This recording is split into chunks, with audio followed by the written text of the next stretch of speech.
Vamos à palavra de Deus, Provérbios capítulo 1, versos de 1 a 7, diz assim a boa palavra do Senhor. Provérbios de Salomão, filho de Davi, rei de Israel, para aprender a sabedoria e o ensino, para entender as palavras de inteligência, para obter o ensino do bom proceder, justiça e juízo e a equidade, para dar prudência aos simples e conhecimento e discernimento aos jovens. Que o sábio ouça e cresça com prudência, e que o instruído adquira habilidade, para entender provérbios e parábolas, as palavras e os enigmas dos sábios. O temor do Senhor é o princípio do saber, mas os insensatos desprezam a sabedoria e o ensino. Eu sempre uso a versão Nova Almeida, NAA. O temor do Senhor é o princípio do saber, mas os insensatos desprezam a sabedoria e o ensino. Vamos orar mais uma vez? Senhor, nessa noite, nós abrimos os nossos corações agora para a Tua voz, para ouvirmos a Tua palavra. E pedimos agora que o Senhor fale de uma maneira especial a cada um dos nossos corações, a cada um daqueles que estão ao alcance da transmissão. Oramos em nome de Jesus. Amém e amém. Irmãos, nós entendemos que Salomão é o autor aqui do livro de Provérbios. Esse livro de Provérbios integra 3 dos livros aqui do Antigo Testamento, e esses 3 são escritos por Salomão. São eles Eclesiastes, Cantares e Provérbios. E é interessante nós pensarmos que, dentro de uma certa lógica, cada um deles parece que se propõe a falar um pouco de uma fase da vida do seu autor. Nós vemos que em Cantares é um livro escrito num momento mais jovial. É um livro escrito no momento onde há mais amor, onde há a paixão, onde está sendo descoberta coisas novas da juventude. Provérbios já se refere a uma parte mais amadurecida. O autor, Salomão, ele já olha para a sua vida, ele já faz uma análise com certa experiência. Ele já se dedica a registrar aquilo que é importante, aquilo que está de acordo com o princípio divino de uma vida cristã. Ele começa de uma vida cristã, ainda é cedo para dizer isso, mas de uma vida segundo os propósitos de Deus. Então, Salomão registra isso em Provérbios. E Eclesiastes já é um livro que fala de uma idade mais avançada.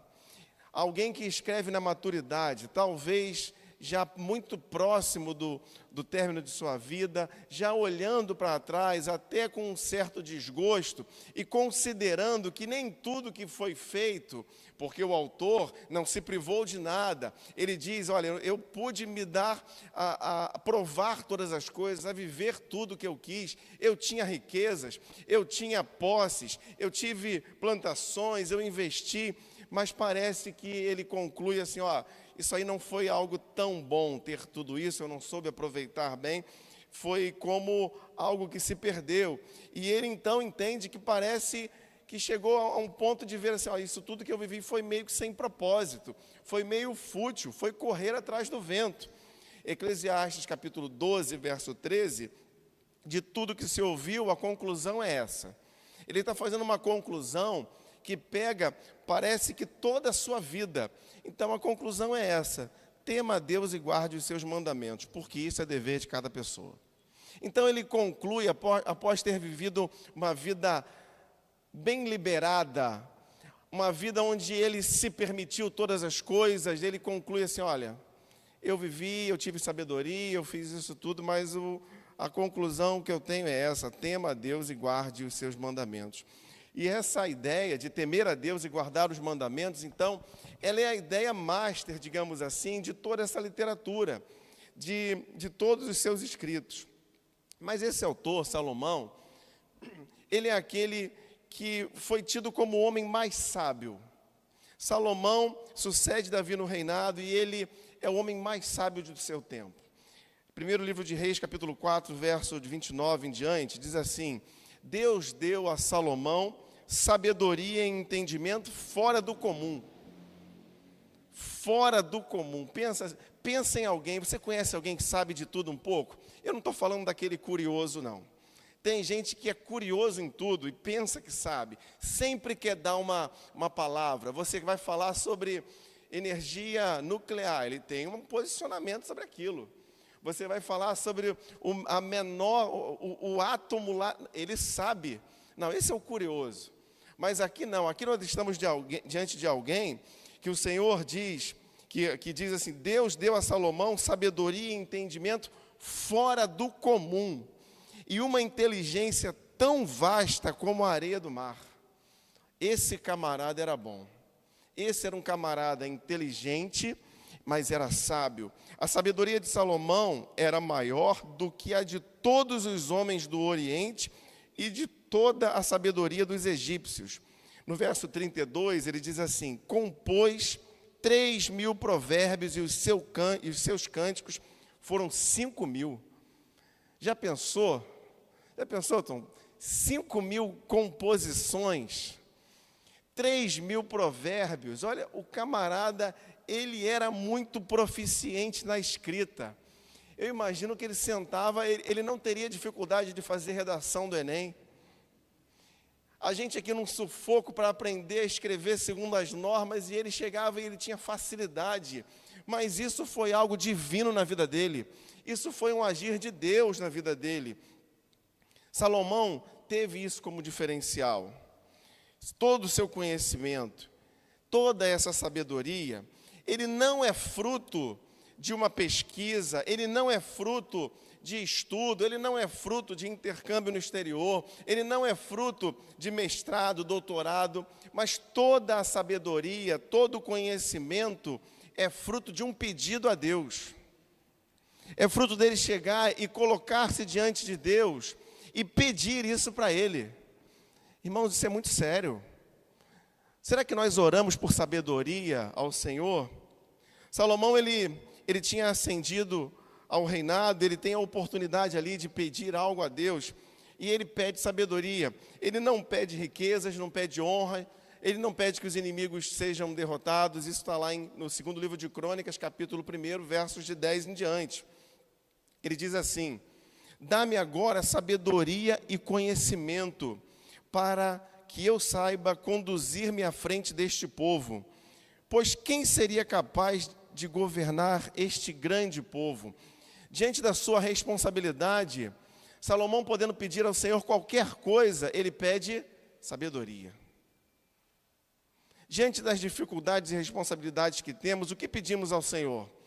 Pedimos o livramento, pedimos a cura, pedimos a provisão, e não tem nada de errado em pedir.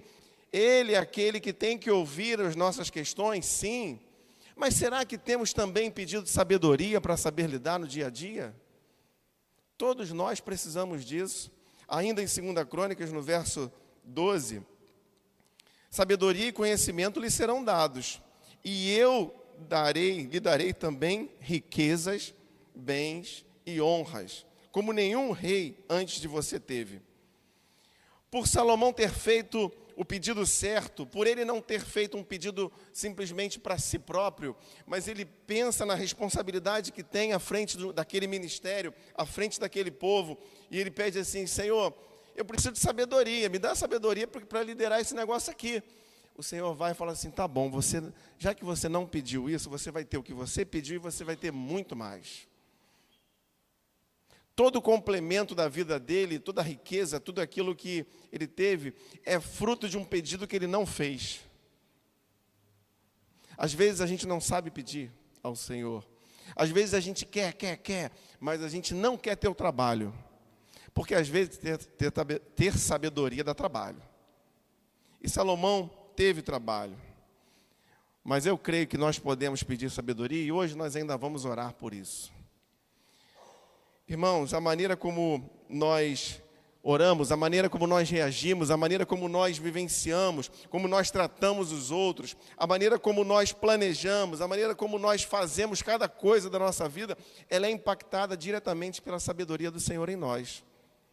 Se formos pessoas sábias, vamos aprender a viver bem, saberemos tomar decisões, saberemos entender certas coisas que às vezes a gente não entende.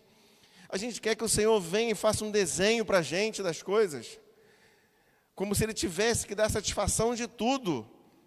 E o Senhor, acredite ou não, Ele não tem que dar satisfação para nós, mas Ele muitas vezes dá porque Ele nos ama. Só que eu e você precisamos aprender a viver uma vida sábia. Então, ainda nessa consideração inicial, nesse resumo aqui do que eu estou introduzindo, sabedoria é diferente de ter conhecimento. Sabedoria é uma habilidade de aplicar corretamente o saber, o aprendizado. Tem muita gente que sabe muita coisa, mas não sabe aplicar. Tem gente que é bom na teoria, né? Você já conhece alguém assim? A pessoa é boa naquele assunto, mas quando chega na prática, não tem a habilidade para aplicar, não sabe colocar algo, é muito inteligente, mas não sabe se portar, não sabe chegar, não sabe conversar, porque às vezes falta sabedoria. Sabedoria, então, ainda como outra consideração, ela pode ser buscada. Nós podemos pedir isso ao Senhor. Isso tem que ser ponto principal nas nossas orações. Senhor, dá-me sabedoria para o dia de hoje. Dá-me sabedoria para os desafios que eu tenho. Dá-me sabedoria para aquela decisão que eu tenho que tomar. Dá sabedoria aos da minha casa. Nós podemos orar por isso. E uma terceira colocação é que a verdadeira sabedoria, ela não vai ser encontrada na observação e no conhecimento do mundo, naquilo que eu aprendo no meu dia a dia. Essa não é a verdadeira sabedoria, mas a verdadeira sabedoria está no temor ao Senhor. O verso que nós lemos, o temor do Senhor é o princípio da sabedoria. Temer a Deus é a chave, e vamos falar isso no final. Mas, irmãos, nesse texto que nós lemos aqui, nós vemos algumas qualidades que estão presentes nas vidas daqueles que buscam sabedoria. Vemos alguns fatores, nós vemos aqui alguns pontos que estarão nitidamente visíveis na vida daquele que é uma pessoa sábia. E eu quero então, nessa noite, tratar aqui de alguns termos que nós lemos aqui nesse texto e entender o significado disso para nós, para que nós possamos orar nessa noite, pedindo uma vida sábia, pedindo que essas qualidades estejam presentes nas nossas vidas. E a primeira delas, no verso 2, fala do ensino. Para aprender a sabedoria e o ensino. Sabedoria está ligada a ensino. Mas, irmãos, aqui, ensino não se trata, o original aqui não é uma ideia de aprendizado como uma aula, mas se fala daquele ensino como uma correção, como uma disciplina, como algo que é ensinado para que a pessoa viva de maneira disciplinada.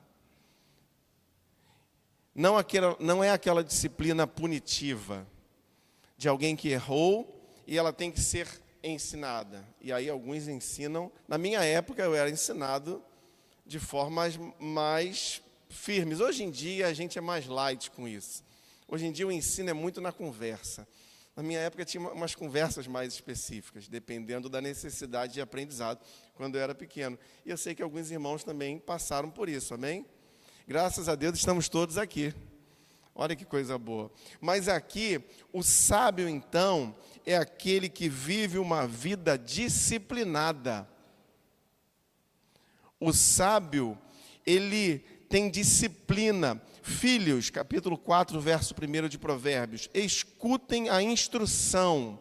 A ideia aqui é escutem a disciplina do seu pai. Estejam atentos para que obtenham o entendimento.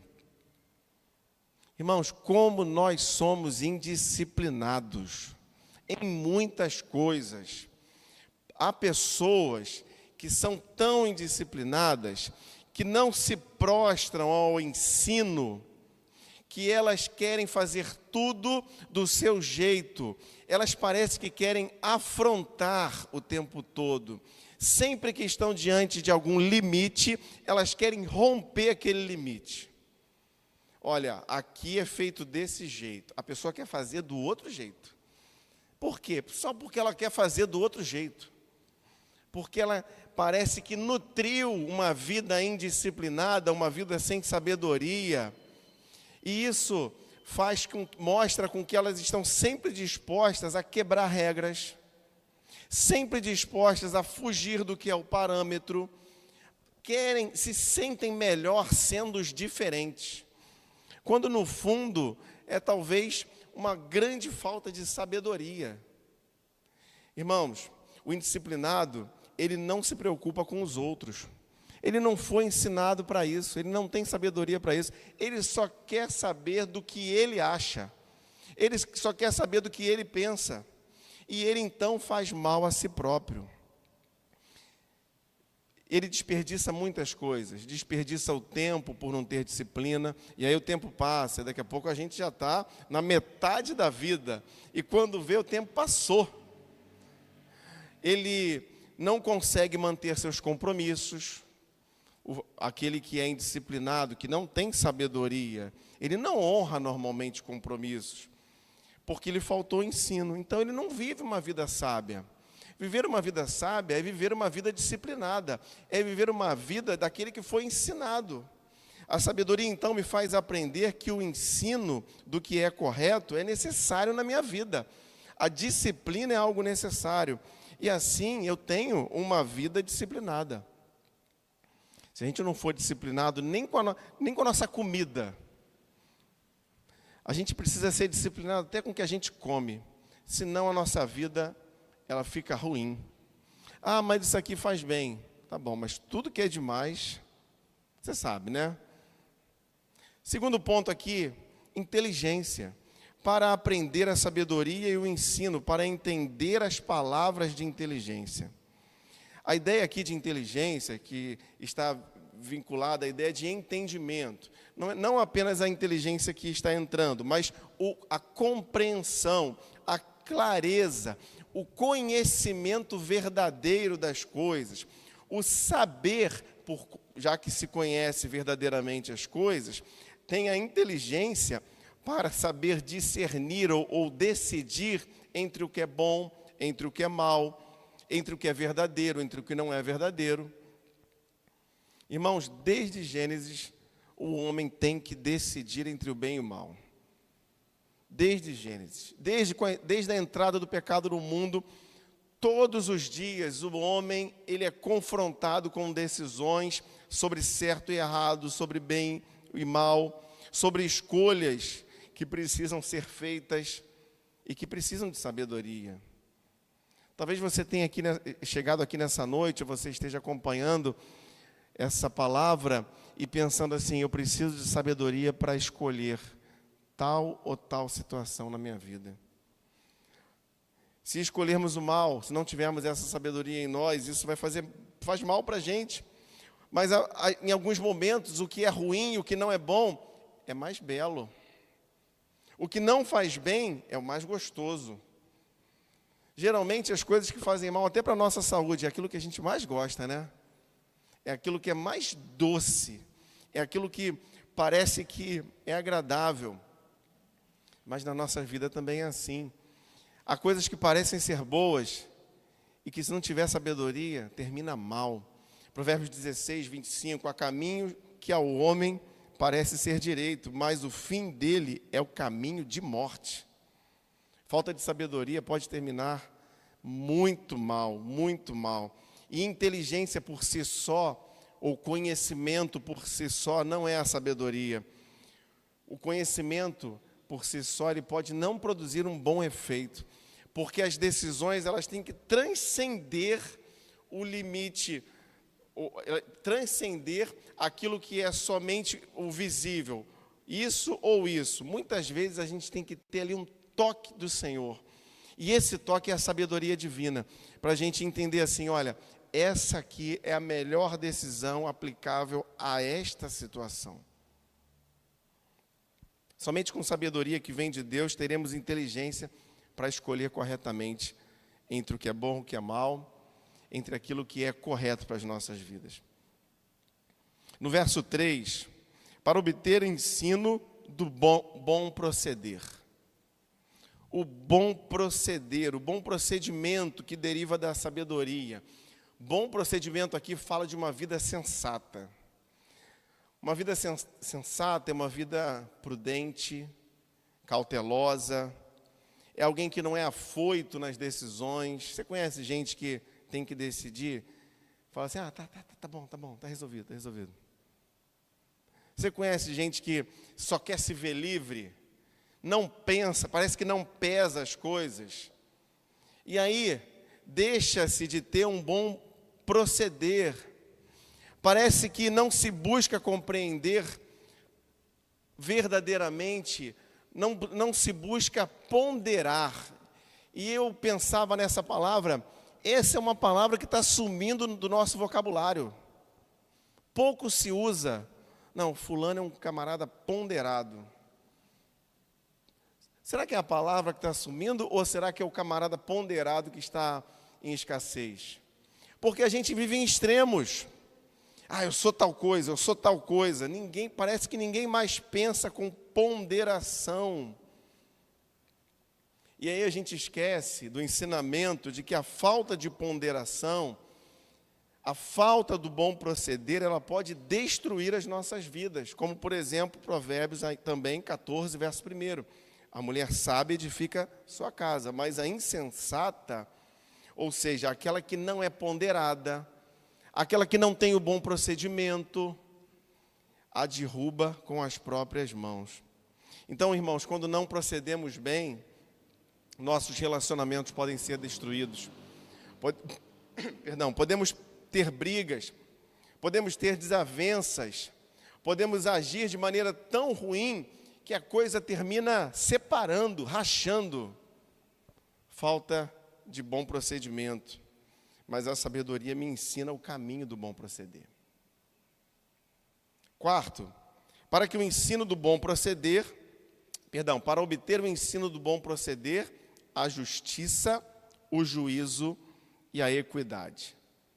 3 termos aqui, justiça, juízo e equidade. Esses 3 termos aqui, eles orbitam ao redor da ideia de uma justiça completa. Ele está falando sobre o justo, sobre o juízo e sobre a equidade. O justo, esse primeiro termo, aponta para aquela justiça nos negócios, nos pesos e medidas. Fulano de tal é uma pessoa justa. Fazer negócio com ele é você saber que ele não vai pender para um lado errado. É uma pessoa justa. Juízo fala aqui do julgamento correto. A pessoa que sabe julgar e que ela consegue discernir e tomar o julgamento correto nas situações.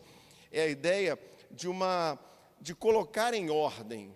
Tem alguma coisa aqui que a gente tem que resolver. Tá, então, o caminho é esse aqui. Aquele foi um julgamento correto da situação.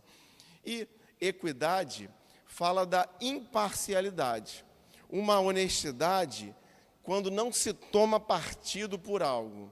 Olha, nós temos uma questão aqui, mas eu vou decidir por isso aqui, porque, afinal de contas, eu aprendi que se a farinha é pouca... Olha como é que os irmãos sabem. Era bom que a gente não soubesse, mas é verdade. Muitas vezes a gente decide assim, a gente pensa, olha, farinha pouca, meu pirão primeiro, eu preciso resolver o meu problema. Eu não sei quem pintou a zebra, mas eu quero saber se sobrou tinta. Uma coisa assim, né? São tantos os ditados que refletem a nossa realidade cultural.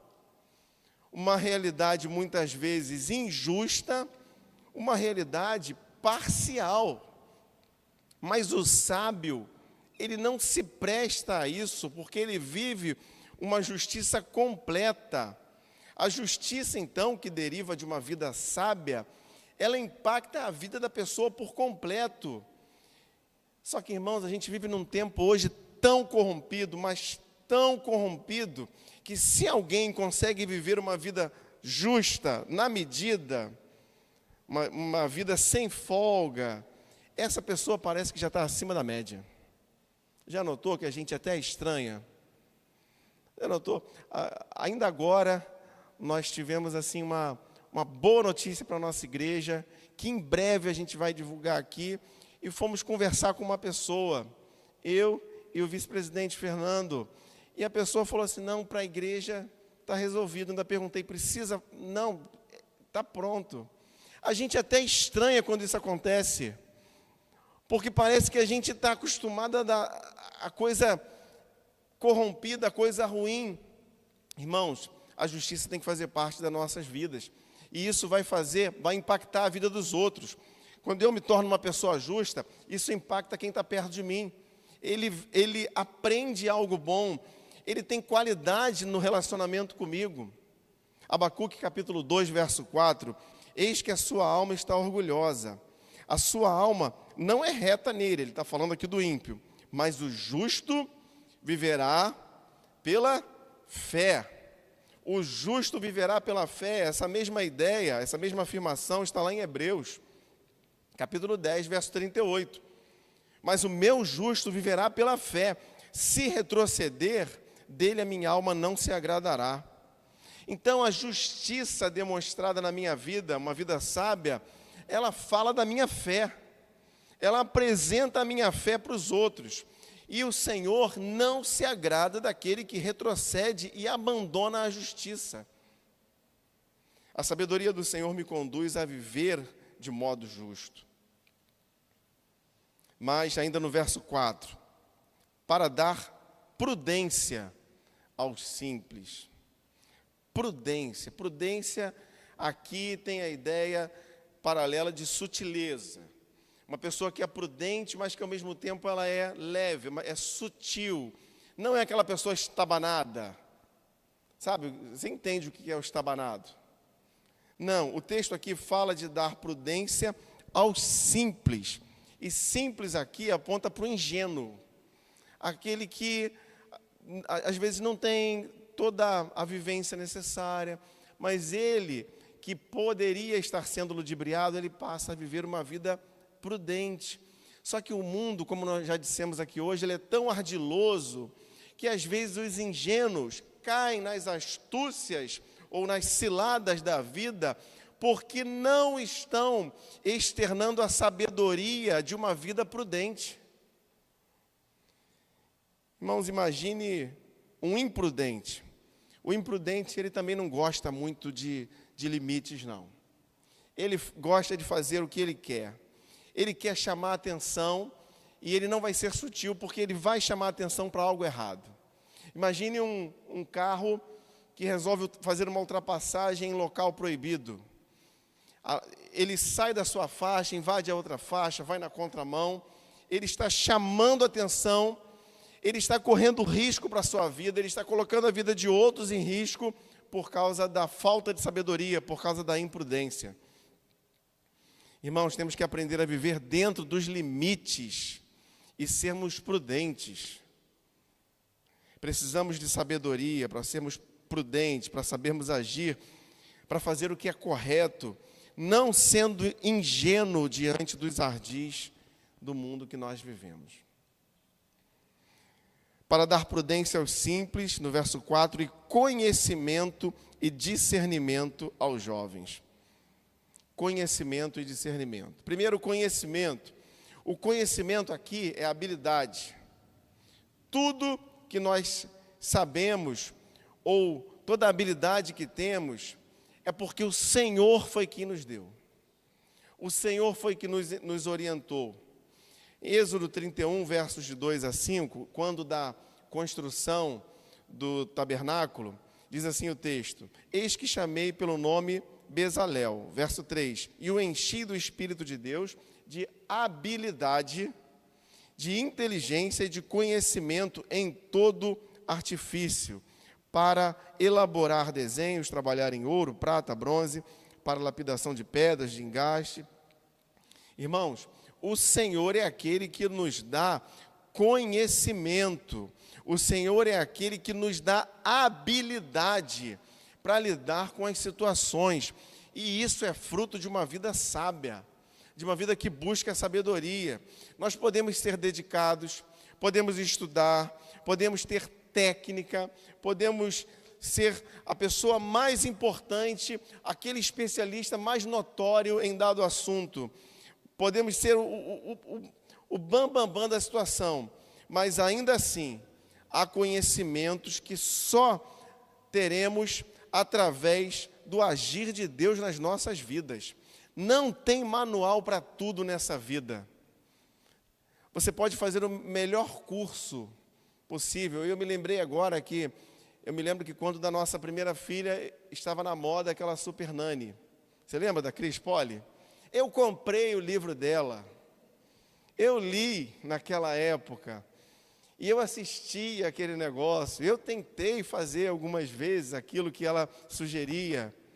Mas tem coisa na vida real que não vem no manual. Ajudou aquilo, mas não resolve tudo. E até hoje a gente está resolvendo. Se não for a sabedoria do Senhor, a gente vai naufragar na nossa vida. Mas conhecimento e discernimento. Discernimento aqui é a palavra traduzida, ela aponta para bom senso. Discernimento é a pessoa que, nesse contexto aqui, é a ideia do bom senso, bom sentido, o propósito correto. E eu, mais uma vez, hoje eu estou saudoso. Lembrei de um ditado que a minha avó falava: muito riso, pouco siso. Ainda bem que eu não estou sozinho, né? Vejo que os irmãos estão muito par e passo com a minha idade aqui. Muito riso, pouco siso. Você sabe aquela pessoa que vive brincando?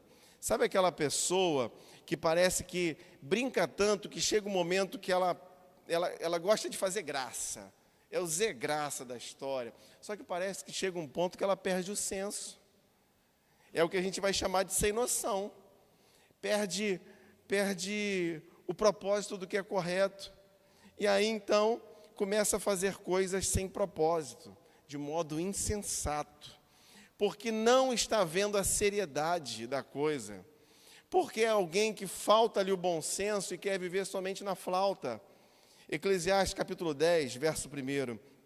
Assim como a mosca morta faz o óleo do perfumador exalar mau cheiro, assim também uma pequena tolice pode ter mais peso do que a sabedoria e a honra. Irmãos, o perfumista naquele momento, ele quando estava fazendo ali a sua alquimia, trabalhando os seus produtos, ele precisava de um ambiente limpo, de um ambiente estéril, para que ele pudesse combinar e produzir o seu perfume. Mas o texto aqui ensina que se durante aquele processo uma mosca, algo pequeno, entrasse naquela composição, algo que não era desejado, entrasse naquela composição, todo o trabalho estaria estragado. E assim somos nós, uma pequena tolice, um pequeno momento de falta de senso, aquele pequeno momento que a gente perde a mão, um momento de falta de discernimento, isso pode destruir a vida de alguém. Alguns minutinhos de falta de senso e uma vida inteira destruída. A sabedoria nos leva a discernirmos as situações e agirmos com bom senso. Que o sábio ouça, verso 5, e cresça em prudência, e que o instruído adquira habilidade. Aqui, a ideia que Salomão mais uma vez traz, ele traz a ideia da prudência, que deve estar presente na vida do sábio. Ele não pode achar que sabe todas as coisas, mas ele fala sobre o instruído adquirir habilidade. Essa habilidade, como nós já dissemos aqui, é algo que está além do conhecimento, é algo prático, é algo que não basta a teoria, mas é algo de alguém que sabe gerenciar, cuidar das situações. E a ideia aqui ilustrada é como se fosse a manobra de um grande navio. Eu não tive essa experiência, mas a pouca experiência e quase ínfima com qualquer coisa dentro da água me mostra que a água, ela praticamente leva para onde quer. Um grande navio que às vezes é guiado por uma pequena direção ali, uma pequena manobra, alguns graus fazem um grande movimento. Irmãos, nós podemos ter muita teoria, achar que a gente sabe muita coisa, planejar as situações da nossa vida, mas se a gente não tiver habilidade, se a gente não tiver habilidade e sabedoria dada por Deus, não vamos ter êxito nas manobras das nossas vidas. E isso será reconhecido. O sábio é aquele que tem êxito naquilo que ele precisa manobrar, decidir na sua vida. Cada um de nós deve ser alguém habilidoso, saber orientar, ter bons conselhos, segundo a palavra de Deus, conselhos firmados no Senhor. Isso é uma vida com habilidade, mas uma habilidade que vem do Senhor. E concluindo então, ensino, inteligência, bom proceder, justiça, prudência, conhecimento, discernimento, habilidade, são coisas boas, que estão ligadas a uma vida sábia. Mas se eu quero realmente viver essa vida sábia, que demonstre essas qualidades, eu aprendi aqui que eu posso pedir isso a Deus. Eu posso pedir ao Senhor, e principalmente, e aí nós chegamos ao verso 7, eu peço, mas Ele me dá o caminho aqui. O temor do Senhor é o princípio do saber, mas os insensatos desprezam a sabedoria e o ensino. Eu posso pedir ao Senhor, mas eu preciso temer ao Senhor. Eu preciso ter uma vida pautada no que Ele tem para mim. Eu preciso ter uma vida que deixa de lado o pecado, porque temer a Deus é deixar de lado o pecado. O temor do Senhor consiste em aborrecer o mal, Provérbios 8:13. Eu posso pedir ao Senhor, mas devo temer confiando nele, porque Ele é aquele que me dá sabedoria, Ele é aquele que me ensina que eu devo confiar nele de todo o coração e também me afastar do mal. E temer ao Senhor também é obedecer. Temer ao Senhor não é apenas não se trata de um sentimento, mas de uma obediência sincera e prática. Pelo temor do Senhor, os homens evitam o mal. Provérbios 16, verso 9. Então, irmãos, que o Senhor abençoe e complete a sua palavra aos nossos corações. Que nós possamos ter uma vida sábia, uma vida temente ao Senhor.